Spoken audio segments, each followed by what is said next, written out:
What's up, rock stars? It's Rox, and I am coming to you today with a review for Love and Hip Hop ATL, Season 7, Episode 3. So let's get to it, shall we? We see Jessica Diamond and her man Sean. They're such a cute couple. I'm glad to see that they're together and that she seems to have calmed down quite a bit. You know, she looks more normal. She's not wearing all of the rainbow colors and everything in her hair.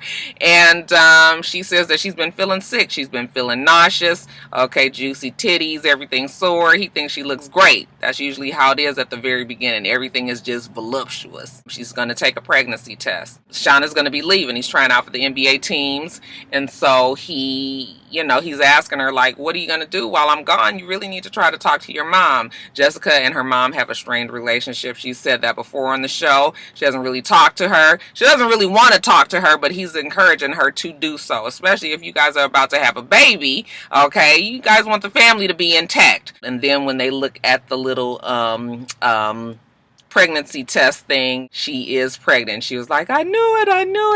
Oh, I love you. I was like, oh, they are so cute. I really hope that they are able to survive this show as well, child. These reality shows kill everybody's fucking relationship.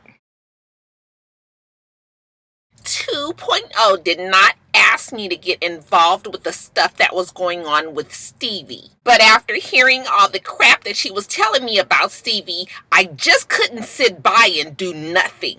Mimi tells us that she can't watch Stevie J take advantage of another female. So she sits down with him and she's all confronting him about the fact that he told 2.0 that she was going to be the female face of Danger Zone Latina. And Stevie J's is just sort of like, oh, well, Danger Zone only deals with higher echelon artists. And if she can't cut it, then she won't be focused on. Higher echelon of artists. What Danger Zone artist has ever been released, you guys? And it's really too bad because Stevie J is quite talented, but he's so busy trying to fuck everybody that he can't get his shit off the ground. So then we get into the familiarities, you guys. He says that if 2.0 can't seem to bring her weight, then somebody else will. Sound familiar? There's plenty of women out there who want that spot at Danger Zone Latina. Sound familiar? And let me not forget the infamous, I have her tied to a 30% contract, so whatever she does, I get 30% of. And if she don't like that, then she won't be doing any work. Sound familiar? You know, Mimi, 30%. Who would sign that? Jocelyn did, remember, some seasons ago. All this sounds quite familiar. Stevie J, he's all, hey, that's just what they did. He's talking about throwing the beefcake around to all of the different women that want him so much. Sound familiar? Mimi's so disgusted. This is my daughter's father. He needs to do better. Stephen Jordan, do better. You have 4 daughters. Do better. So she asked him if he's sleeping with Erica, and he says, nope, not sleeping with her yet.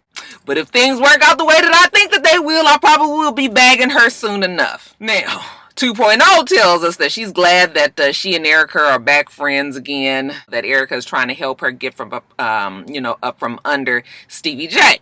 So she and Erica go and meet with Spice because 2.0 is hoping that Spice will help her, get her career off the ground. And I said, child, ain't that much help in the fucking world. What kind of talent did they think that this girl had? Child, anyway. They sit down to lunch, and 2.0 tells us that, maybe it's time that she comes clean. Okay, if she wants these girls to be helping her, she don't want any lies between them. So she tells them how, I said that I didn't mess around with Stevie J, but I did sleep with him. And they was like, what? You told us you didn't. She was like, I know, but it was just one time. It went from no times to one time, child. She said that was before the music, though. All right, that she had met him, and, that's when they slept together that one time. Then when they decided they was going to do the music, that's when she decided to pull away from him romantically. Spice is listening to her, and she's just like, look, you got to... How much do you want it? Okay, like, I done been through a whole lot of shit, and I'm strong, and I'm determined, and that's the reason why I am where I am, and why I'm going to achieve what I'm going to achieve, and why I have achieved what I have in the past. Spice throw it to it that way, and then that's when the old 2.0, she got to give us the Jocelyn Staub story. She comes from nothing, the dirt. She's the youngest of 20 kids. All right. And she was raped when she was young. I mean, you know, we're not going to make a joke about that. She was raped by, she said, 5 men, including her father. Okay, so she had a fucked up life. If she's not lying, I'm really hoping that she's not for a fucking storyline. So yeah, all bad. Dad died when she was, how old did she say, 9 years old? So she was being molested. Her mother passed from cancer. So, you know, she says that she don't have no choice but to make it. And the only reason why she and Stevie J hooked up is because Stevie J was the only person that believed in her. Sound familiar? Now she regrets it, though, because it's obvious that Stevie J doesn't intend on helping her career. Spice says, well, look, girl, if you trying to get serious with it, then you're going to have to cut this sex shit with him. If he don't still want to act right and, you know, you got this 30% contract, which is some bullshit, I got a lawyer. I can help you get a lawyer, and you guys can try to fight him on it. Now back to Mimi, you know, she tells us, now that I'm done helping 2.0 with all her stuff with Stevie, I'm focusing all of my attention and time on my boo Ty's pop-up shop. That's right, you guys. Ty has a clothing line. Looks like it's hats and t-shirts and things like that. And Mimi is there. She's invited the girls out to also support Ty in her new business endeavors. Jessica Dime shows up first. She's telling them how, you know, everything is going good with Sean. You know, he has to go out of town. He's trying out for NBA teams, you know, gets a little advice on how Ty and Mimi was able to keep their relationship together while Ty was on the road when she was playing basketball, and they were like, FaceTime is your friend. Okay, so fine. Then we see Carly Red come in. Honey, Carly Red is all Marilyn Monroe'd out, you know, with her white fur and her white hair and her light skin and everything. Mimi was like, girl, why are you so dressed up? She's got Tokyo Vanity with her. When she introduced Tokyo Vanity and said that she's in the music business, you know, that's my best friend, something tells me that Carly is going to try to rebirth one of her fucked up ass businesses and act like she's a music mogul again and try to get some shit popping for Tokyo. Tokyo, girl, don't even do it. Anyway, they touch on that. You know, Jessica tells them how she's trying to get her, you know, music career back going again, and she's going to be shooting a video and she wants everybody to come. Fine. And then Jessica asks, where's Melissa? Oh, all of a sudden it's real tense, as if, you know, Ty didn't already know about Melissa. I'm just like, what y'all all, you know? Carly's like, well, I wouldn't invite her here. You know, it's not appropriate for me to invite her here in this Ty's thing. Ty's just like, I don't have any problem with Melissa. She used to like Mimi, you know. Now Mimi is my woman, okay? And it's nothing else going on there. It's like, I don't have a problem with her. Ty's quite confident in her relationship with Mimi. Jessica seems to feel like Mimi and Melissa still have some unfinished business to take care of. I was just like, Jessica, stay out of it, because Melissa and Mimi are fine. Melissa is putting 20 on 10 at this point. Besides, Mimi says that, look, I talked to her. Me and Melissa are good. There's no reason for us to keep on, you know, feeling like it was something happening when it wasn't. But like I said, Jessica feels like there's something else going on there, so she's going to follow up on it. So at Jessica Dime's video shoot, you guys remember she's pregnant, but don't nobody know. Okay, so she's all sickly, she's throwing up and everything, but you know, got to keep that under wraps. After the video shoot is done and she sees that Mimi and Ty came and Tokyo Vanity also did come to support. Carly's not there for some strange reason. Then next thing we know, here come Melissa's old slick ass walking in. And you know, Mimi is all like, why is Melissa here? Clearly, Dime is trying to be the peacemaker. But I don't need to make peace with Melissa. We are fine. Besides, I really don't need to talk to her in front of my girlfriend. And then Melissa tells us that, you know, she wouldn't even have come had she known that Ty was going to be there. I said, whatever, Melissa. Okay, like I said, putting 20 on 10. So she sits down in her, you know, very hoity-toity, like, bitch, I'm the bee's knees and everybody wants me kind of way. She's looking at Ty. Ty is just looking at her like, what? Ty is cute. Like, I'm thinking to myself, like, Melissa, girl, just what? Okay, this shit is so tired. You know, Melissa keep on making it seem like she and Mimi had something more. Even if they did, Mimi chose Ty. I guess Melissa feels some kind of way because she feels like Ty forced her to make that decision. When you decide to be with somebody, that's who you're going to decide to be with, Melissa. You came in second. That's all. So Melissa's trying to get up under her skin and says, you know, look, you guys are together. She loves you fine, okay? When she don't want to be with you no more, then she'll be back at me. I was like, ain't this about a bitch? And Mimi just sitting there. Ty was just like looking like, bitch, I'll knock the fuck out of you. I ain't trying to do this on no cameras today. But best believe, when I look at Ty, and when I look at Melissa, and Ty's long ass reach, honey, she had the one up on Melissa's ass. That's when Tokyo was like, let's get up and go. Let's find Jessica. Jessica then brought the damn Melissa there, and then she done went off and left them to sit there and talk about this pseudo relationship that only Melissa seemed to be pressed about. Then, of course, when Melissa and Tokyo Vanity walk away, then now Mimi and Ty is arguing. Ty was just like, I don't even know what you getting all excited about. All right, I'm fine. That's y'all that's going through all of these problems. And then Mimi says, "You're so full of shit." And she's like, I'm full of shit now? Yeah, you're full of shit. And Mimi, her infamous walk off. Mimi don't like to stay around for a fight too long. Always got to be walking off, And Tyler's just sitting there. I said, girl, this was a mistake. Why would you bring your real girlfriend on this show? I will never understand it. Hopefully they'll be able to survive it. Now, since Erica's helping 2.0 with her career, this boot camp that Jazzy Faye said that he was going to set up for Erica, she brings along 2.0. Okay, she also invited Tommy. Tommy hasn't shown up yet, though. And, Erica, I hope I haven't scared her off. Of course you scared her off with your overly aggressive fake bisexual ass. But right when they're about to get started, Tommy does show up. She says now that they're clear on what their relationship will be, Tommy felt more comfortable. Okay, so she's there. She waits until after Erica and 2.0 has finished out their workout routine, though. Tommy said she's too cute to be sweating. Wasn't trying to do that today, so she sat back and had her a drink in the locker room until it was done. After they're done, Jazzy Faye has also took the privilege of setting them up with a vocal coach. She wants to hear what they got. Now, Tommy is going to be the rapper, and evidently 2.0 and Erica's supposed to be singers. The vocal coach is trying to get them to do a simple scale of do, re, mi. And child, Erica, do, re, mi. I said, girl. And then 2.0, she can't even find the note. These girls are not singers. I'm trying to figure out what the potential is that Stevie J has seen in this girl. You guys couldn't even find somebody that could possibly sing?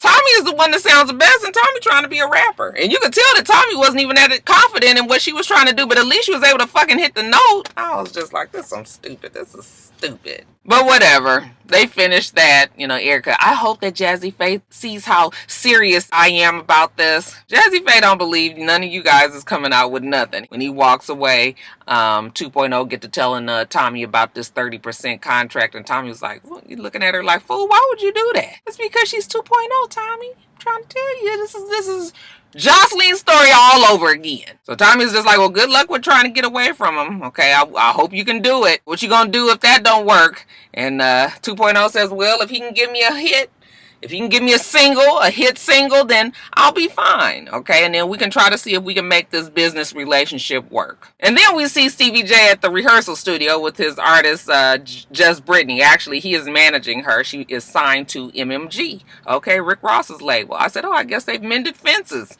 Okay, considering he was all up in arms supposedly about the fact that Rick Ross and Jocelyn had took that picture together and his hand was supposedly too close to her cooch. But that's a whole nother story.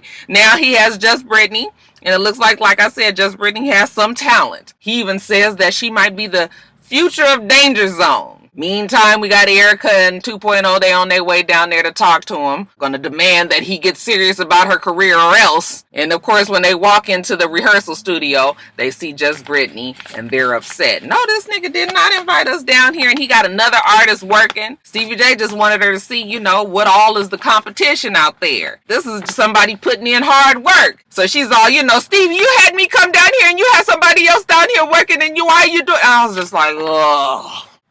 Let me just finish this segment. Erica tells us that she doesn't like McDonald's, but she's going to deal with Ronald today. I did get a little giggle off of that. Just Brittany got this long orange hair. Stevie J asked her, how hard was it to get where you were? It was very hard. It was hard work. It wasn't an overnight success. I've been at it for 7 years, and I didn't sleep my way to the top. Maybe it might have been a little dig. Erica didn't like that. Okay, that's what they say when they guilty. Now, that's what they say when they ain't slept with Stevie J. So again, 2.0, I don't care what she says. I'm not here to talk about what she says. I'm here to talk to you, Stevie J, about my contract. And Erica was like, but you ain't really trying to do this like you supposed to. So that's when Erica jumps in and throws the zingers at Just Brittany. Your feet is too big. They gripping the floor. Said that she had a Fashion Nova outfit on, which many celebrities out there wear these days. So I don't even know what that means anymore. And that she had a yeast infection on her face. That one was kind of clever. Anyway, it was stupid because why are you guys jumping on this girl? This girl ain't done nothing to none of y'all. Erica, you sitting up there arguing and fussing with this girl. You just told us a couple of weeks ago that you know, as a new person, that you not wanting people to look at you that kind of way, and you jumping over this girl for what? The poor little girl was not ready. I said, girl, I bet you be ready again next time the camera come around, because, honey, Erica was talking about her, and she couldn't say nothing really back in return. I said, yeah, girl, you got to get fast with it, Mona. Sit her down with acting coach. You slipping. Now we see Tokyo Vanity. Remember I was telling you she was with Carly Red earlier. Tokyo tells us that she's happy. She's happy she's in Atlanta, and that she's happy with her new boyfriend, Tobias.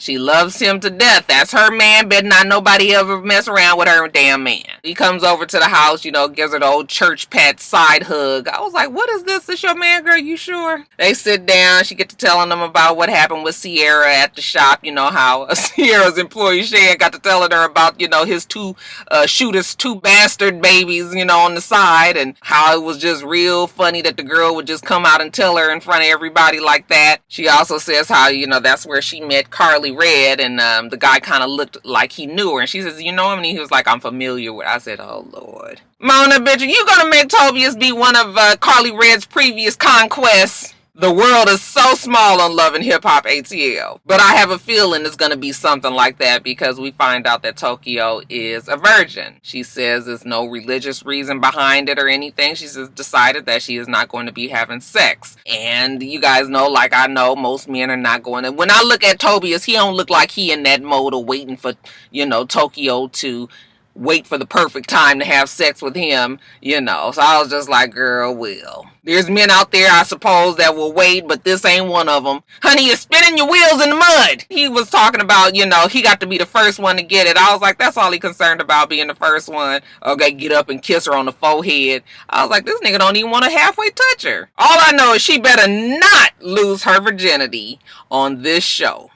Now we see Sierra. She says that everything is so great with BK. You know, he's her best friend, remember? And he does so many things to get her mind off all her problems. You know, he's going to give her a personal massage. He's rubbing her feet. And she's like, ain't nobody ever touched my feet. So he was like, well, let me rub them a little bit more. Sit back, girl. So while she's getting her massage, she's telling him what happened with Shan at the damn store, and how Shooter got these babies and everything. And that's when BK was like, damn, I'm hoping I'm not a rebound. Of course you're a rebound. She ain't even really 100% away from Shooter, even though she keep on telling you that she is. He's all like, you know, if she's trying to be so concerned about what goes on with him, and she's supposed to be getting this divorce, like, what's going on with the paperwork? She said all she got to do is sign it. So he says, okay, how about we get away, you know, try to get away and just spend some time on us. And they decided they're gonna go away to Miami. Okay, but next thing we know, Sierra is not in Miami. She is at a funeral for Shooter's son. Shooter's 21-year-old son was killed, shot and killed.